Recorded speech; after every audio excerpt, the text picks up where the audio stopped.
আসসালামু আলাইকুম। রমজান মোবারক।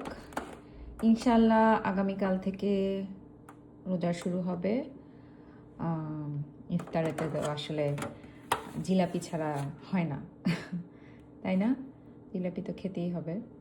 যাই হোক, এই জন্য জিলাপি কিনে নিয়ে আসলাম। অল্প একটু খেলামও একটু ভেঙে। এখানে প্রায় 9 পিসের মতো এখানে আমি জিলাপি নিয়ে আসছি। প্রায় 1 পিস 1 টাকা, $1 করে এখানে নিল। প্রায় 120 টাকার সামথিং এরকম হবে। তাহলে 9টা প্রায় 1100 সামথিং কিছু এই ধরনেরই কাছাকাছি কোনো একটা অ্যামাউন্টে আসছে।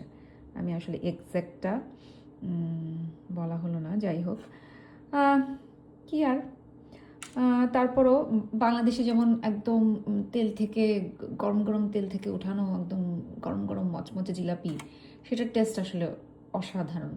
যেটা আসলে এইখানে আমি খুব করতেছি। মানে গত বছরও আমি মিস করছি, এবছরও ঠিক একই ধরনের অবস্থাই হবে। যেমন আজকে কিনে নিয়ে আসছি। আমরা তো বাংলাদেশে থাকতে যেটা দেখা যায় একদম গরম গরম টাটকা যেটা, সেটাই খাচ্ছি। যাক আলহামদুলিল্লাহ, আল্লাহ যাতে সবার এই রমজান মাস যাতে সবাই আল্লাহর রহমতে যাতে আল্লাহ সবাই সুস্থভাবে যাতে রোজাটা যাতে পালন করতে পারে, এটাই। সবাই ভালো থাকবেন। আল্লাহ হাফেজ।